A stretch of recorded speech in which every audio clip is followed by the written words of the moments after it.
Recipe ঝাল সুজি। ঝাল সুজির জন্য রয়েছে সুজি, পেঁয়াজ, কারি পাতা, কিশমিশ, বাদাম। এবার কড়াই বসিয়ে দিলাম, কড়াই গরম হয়ে গেছে, এবার সাদা তেল দিয়ে দিলাম। কিশমিশটা আমি ভেজে নিচ্ছি, ভেজে তুলে নিচ্ছি।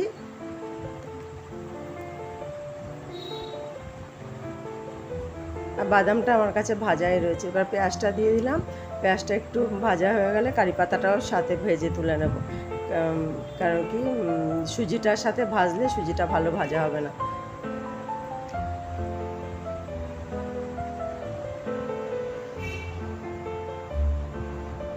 এবার আমি পেঁয়াজ আর কারি পাতাটা নামিয়ে নিচ্ছি, তেলটাকে একটু চিপে ভালো করে। আমি লোহার কড়াইতেই করি, এটা স্বাস্থ্যসম্মত, সেই জন্য আপনারা যেটাতে ইচ্ছা করবেন।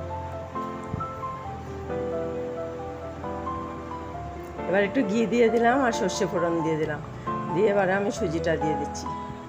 সুজিটা এবার আমি ভালো করে একটু লাল লাল করে ভেজে নেব।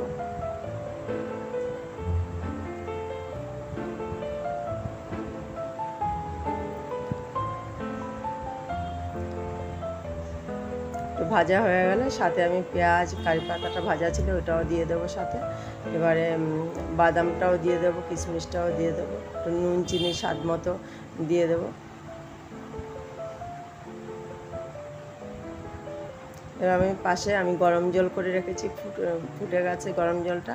এখন আস্তে আস্তে অল্প অল্প করে গরম জল দেব আর এটা হতে থাকবে।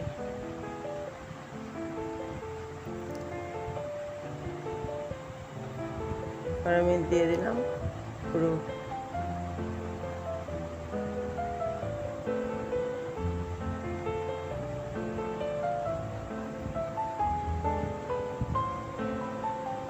কিশমিশ বাদাম সব সাথে একসাথে দিয়ে দিলাম। এবার আমি গরম জলটা অল্প অল্প করে দিতে থাকবো,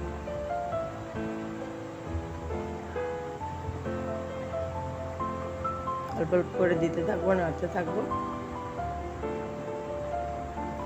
লাস্টে আমি কাঁচা লঙ্কাটা দেবো, কেন কাঁচা লঙ্কার একটা সেন্ট আছে, ওটা ভালো আসবে। অল্প অল্প করে জল দেবো, কেননা একবারে জল দিলে এটা দলা পাকিয়ে যাবে, সেই জন্য অল্প অল্প করে জল দিলে এটা ঝরঝরে হবে, সেই জন্য অল্প অল্প করে জল দেবো আর নেড়ে নেব। জলটা আগের থেকে ফুটিয়ে রাখা হয়েছে, ওটাই দিতে থাকবো, দিয়ে নাড়তে থাকবো, নাহলে ঝরঝরে হবে না, দলা পাকিয়ে যাবে একবারে দিলে। তারপরে একটু নুনটা চেক করে, যদি একটু নুন লাগে নুন দিয়ে দেবো, ব্যাস, তারপরে হয়ে যাবে আমার ঝাল সুজি।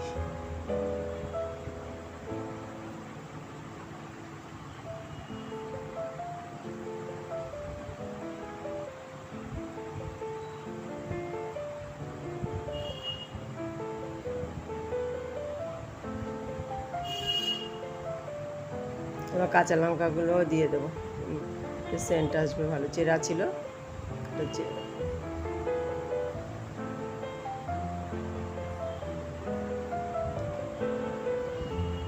একটু নুনটা চেক করে নিয়ে, নুনটা কম হয়েছে কিনা তাই দেখে একটু নুন দিয়ে দেবো লাগলে।